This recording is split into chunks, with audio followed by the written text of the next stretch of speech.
And I know it wasn't announced that Caitlin Clark wouldn't play until right before, but this is a preseason game where Clark is not available, and yet You want to play rough? Fine. I'll just score 21 on you. That was basically Sophie Cunningham's answer after Mystics rookie Kiki Iriafen hit her with a hard foul that could have seriously hurt the Fever's new star. This proves there is an agenda against the Indiana Fever. There is an attack agenda. In a preseason game that was far from friendly, the Indiana Fever sent a strong message. This team has changed. Last season, toughness and unity weren't their strengths, but that's no longer the case. Even without Caitlin Clark, who sat out with a sore left leg, the Fever showed they're done being pushed around. This game marked the start of a new identity, with players like Sophie Cunningham, Lexi Hull, and Erica Wheeler stepping up and showing they won't back down. In this video, we'll break down exactly what happened, Sophie's bold response, how the Fever stood their ground, and how the Mystics reacted after things got heated. If you're with Indiana, drop a spicy Sophie in the comments. Let's get into it. This is the first time we're witnessing this.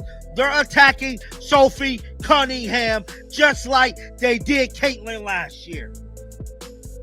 There is an agenda against this basketball team, and I'm calling it out right now. The league better step in immediately. They better step in immediately. We better not be dealing with what we dealt with last year with Caitlin. What happens when your franchise star is stuck on the bench?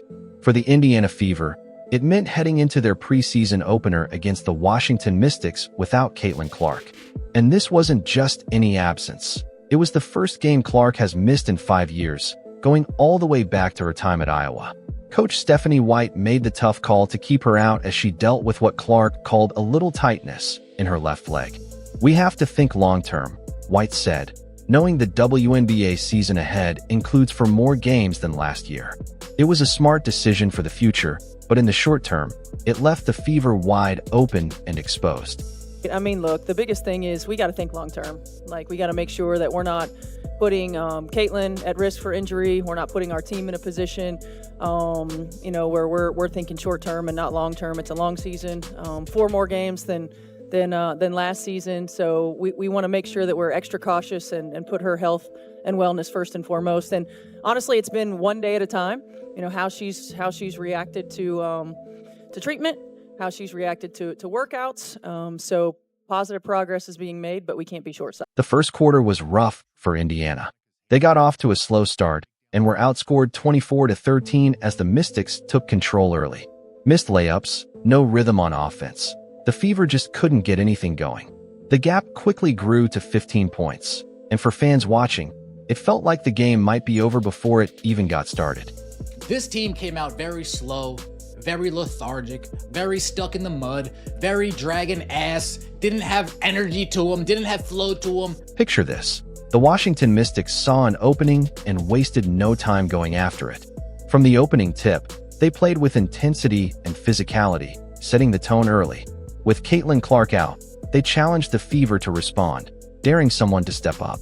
The Mystics smelled blood, and for a moment, it looked like they were on their way to an easy win against a Clark-less Indiana team. Stephanie White seemed frustrated. We were down 15. Stephanie White called the timeout, and she must have stuck her foot up her team's ass and said, you see this arena? You see all these fans that came to watch you guys? 12,461 people. They didn't come to watch you guys bullshit. They didn't come to watch you guys drag ass. Let's play some defense and let's get it together offensively. Meanwhile, an unexpected spark came off the bench, Lexi Hull. With energy and hustle, she helped shift the momentum. Hull grabbed 4 steals, threw off Washington's rhythm, and scored 13 key points to keep the Fever in the game. Kelsey Mitchell gave her credit for doing the dirty work and bringing the fire right when the team needed it most. Lexi Hull looked the most confident I've ever seen Lexi Hull look.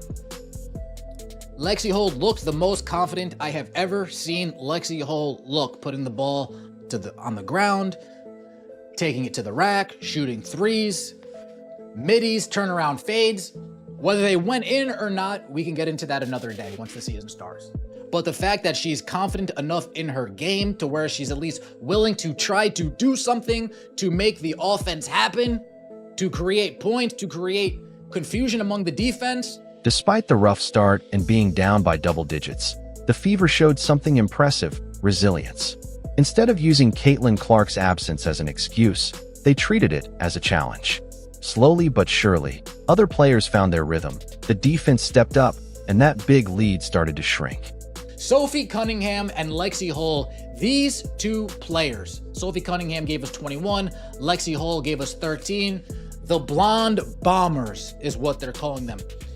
We were down 15 in the first half. Why were we down 15? We cut it to within 3 at halftime. So how did the Fever stay in the fight without Caitlin Clark?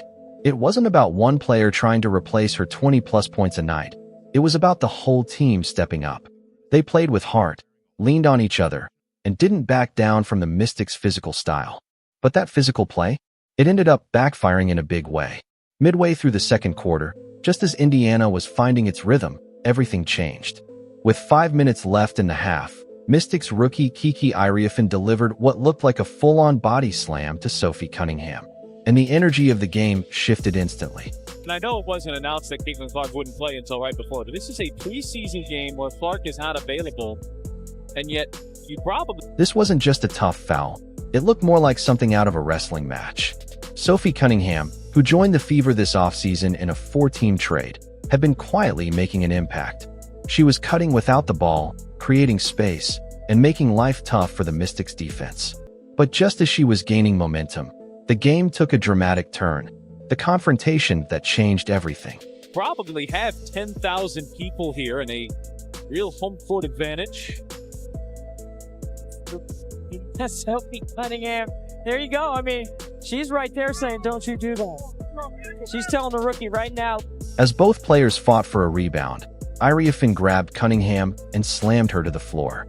The crowd gasped, and for a brief moment, everyone froze. Teammates, fans, and even the players themselves. But then, without missing a beat, Cunningham jumped to her feet and went straight at Iriafen, face to face.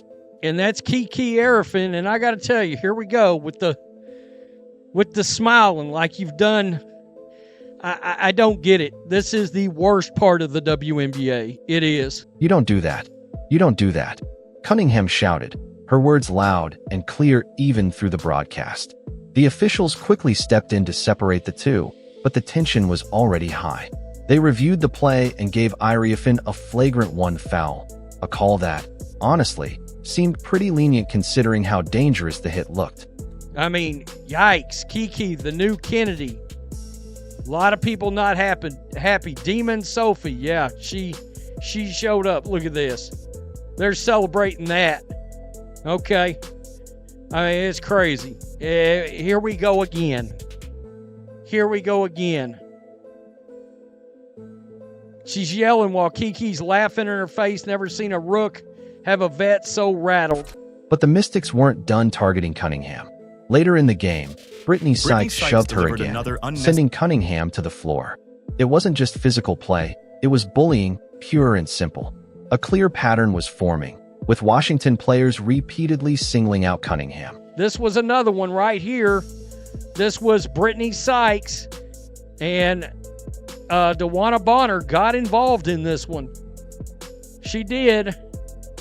Little standing on business. The Fever's bench exploded in response. This wasn't the same Indiana team that got pushed around last season. Dana Bonner, another veteran addition, immediately stepped in to confront Sykes, showing the protective culture that was taking root within the team. The message was clear: mess with one Fever player, and you mess with all of them. What's even more interesting is how these incidents changed the entire game. The Mystics thought they were being tough, trying to intimidate Indiana, but instead, they woke up a sleeping giant in Cunningham and united the Fever squad. The officials reviewed both plays, handed out penalties, and the game continued. But the energy on the court had completely shifted. The Fever players weren't backing down anymore. They were fired up. Coach White later described Cunningham as a dog, a basketball term for a player with relentless fight and heart. Oh my God, Sophie's a dog. She just is, she's a competitor. She's versatile, so she allows us to do different things. Like, she plays with such a toughness. She's huge, and she's going to be for us all season long. But what she brings from an energy standpoint. She raises the level of play of everybody around her as soon as she steps foot on the floor. Hell, even on the sideline. I mean, her communication, everything. You know, she's definitely an X factor. So what sparked all these confrontations? Was it frustration from the Mystics as their lead slipped away? Or a deliberate attempt to intimidate Indiana's new addition? Whatever Washington's plan was, it totally backfired. Instead of breaking Cunningham's spirit, they ignited her competitive fire. Instead of intimidating the Fever, they brought them together. And instead of cruising to victory, they set the stage for one of the most satisfying comebacks you'll ever see. The Mystics tried to bully Sophie Cunningham, and they were about to regret it.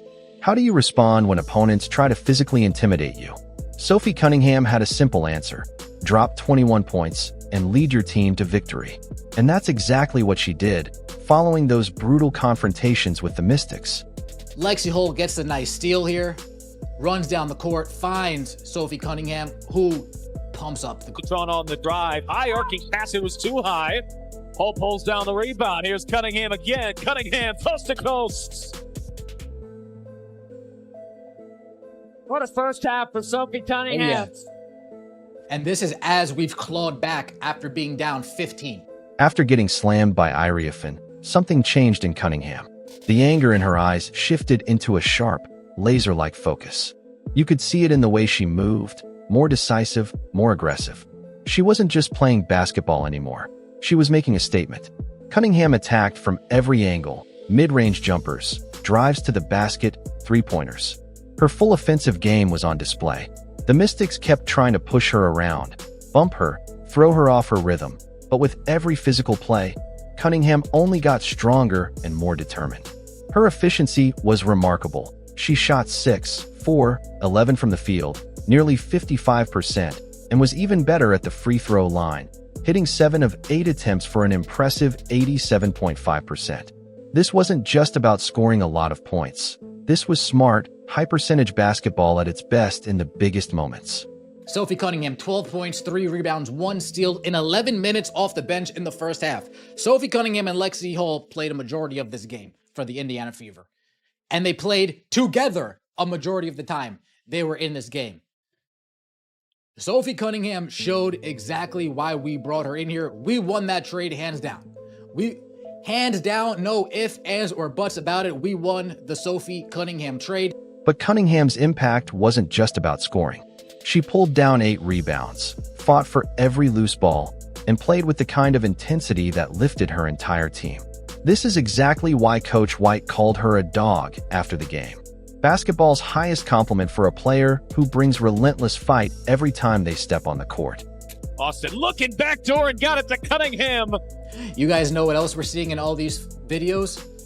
Movement. AB. Up there comes Kelsey around the top. There goes Lexi Hull. Back door. Sophie Cunningham. Back door. Lexi Hull goes back out to the corner. God forbid, folks, we are seeing things that we haven't seen at all last season. As the fourth quarter unfolded, the Fever's comeback gained serious momentum, with Cunningham leading the charge. The Mystics' once comfortable 15-point lead vanished. Just like that, the game was tied and headed to overtime, setting the stage for Cunningham's final act of revenge. In the extra period, Cunningham took full control. Clutch baskets, crucial free throws. She delivered when it mattered most. The Mystics players who had tried to intimidate her earlier could only watch as she systematically tore down their hopes for a win. I saw Sophie Cunningham playing out of this world. Made me feel good. I saw ball movement on offense. Made me feel good. I saw no volleyball passes on. Made me feel good. I saw fight from everybody that was on the court at once. There was no 4 versus 5 when it came to fight, heart on the. We weren't lacking that today. We weren't lacking heart at all. And in case people thought this team might be lacking some heart, you got one thing coming to you. You think you're going to be pushing around Sophie Cunningham like that? Don't worry. Sophie, I got this. Coach White didn't hold back in her praise. She raises the level of play for everyone around her the moment she steps on the floor. Heck, even on the sidelines, her communication is key. She's definitely an X factor. The irony couldn't have been more perfect. The very player Washington had tried to target became the main reason for their defeat. Their intimidation tactics completely backfired. Instead of breaking Cunningham, they only unleashed her. So how did Sophie Cunningham respond to getting body slammed by Kiki Iriafen? By torching the Mystics for a game-high 21 points, grabbing 8 rebounds, and delivering the knockout blow in overtime. The message was clear. You can try to bully Sophie Cunningham, but you'll regret it when she makes you pay on the scoreboard. We have people that aren't going to put up with the nonsense this year. You want to try the Fever? Go ahead and try us. Go ahead and try. 1 through 5. Somebody's going to step up and get in your face. Someone's going to step up and say, you need to relax. Whether it's DeWanna Bonner here or Sophie Cunningham on the bottom of your screen.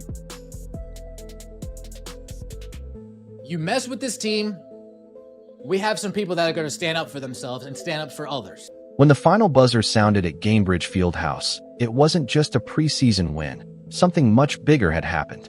We saw the birth of a new Indiana Fever team. Last season, this was a squad that opponents could push around. Teams would get physical, and the Fever often backed down. But not anymore. Well, first and foremost, they play so hard. They play with multiple levels of effort. They're both just tough as nails. They have length. They use their length really well, their activity level on the defensive end and offensively. I mean, they're like mirror images of one another. I mean, the way that they can cut, the way that they can spread the floor, and what they bring on the defensive end of the floor. The most telling moment came after the game. The Washington Mystics players, the same ones who had delivered body slams and shoves all night, refused to shake hands. They headed straight to the locker room. Why? Because they had just watched their own tactics get turned against them by a team they thought they could bully. Over 12,000 fans packed the arena, creating an electric atmosphere. The crowd erupted with every defensive stop, every made basket, and especially when Fever players stood up for each other after those cheap shots. Sophie Cunningham took notice, calling the fans this sixth man and giving them credit for fueling the comeback. You want to make sure that your home court is special to you as a team, but you want to make it hard as heck for other people to come in here to Gainbridge, and they don't want to play here, right? And I think with that, as an energy player, you got to get your fans involved. That's our sixth man right there. This was a total team transformation. Lexi Hull grabbed for steals, dove for loose balls, and disrupted passing lanes. Her defensive intensity was the perfect complement to Cunningham's offensive explosion. Mitchell, Boston, Hull, and Cunningham, they all showcased the new identity forming right before our eyes. The veteran additions have completely reshaped the team's DNA. Cunningham and Dana Bonner aren't just bringing scoring and rebounding. They're bringing an attitude, a toughness that's spreading throughout the entire roster. When Iriafen body slammed Cunningham, notice how quickly Bonner stepped in. That didn't happen last year. We put Sophie in position where she was running the point guard, right? We put Lexi in position at the end of the game where she was running the point guard. And so I'm thankful to have players like that who are comfortable being uncomfortable and doing what's necessary for our team to find success. I mean, that's part of, one of our core values is be selfless. And sometimes that means playing out of position. And I thought they both did a great job of that, but really like their energy and competitive spirit. Coach White emphasized the fundamentals that made this one possible. The Fever hit an impressive 27 of 28 free throws, good for 96.4%. In close games, those points at the line can make all the difference. The defense also stepped up big time. I liked the fact that we picked up full court most of the game, White said. I felt like our defense really held strong and gave us the chance to get back into the game and finish it.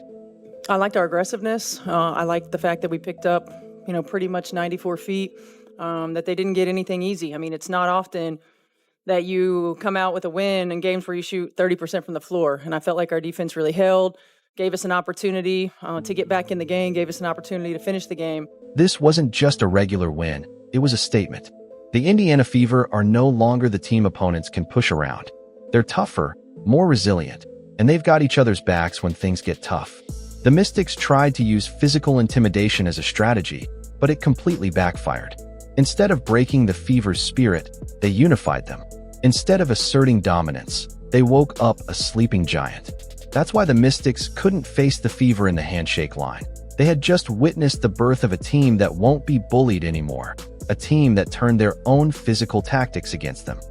This isn't the soft Fever team that you can push around last year. That's, let's just push them around and bully them because nobody on that team has any to step up to us. Don't worry, we took the offseason seriously. This preseason win showed us something truly special developing in Indiana. The Fever are no longer just Caitlin Clark's team.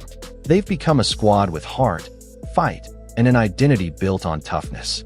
When Clark returns to join players like Cunningham, Hull, and Bonner, watch out. The 2025 Fever might just become the team nobody wants to face.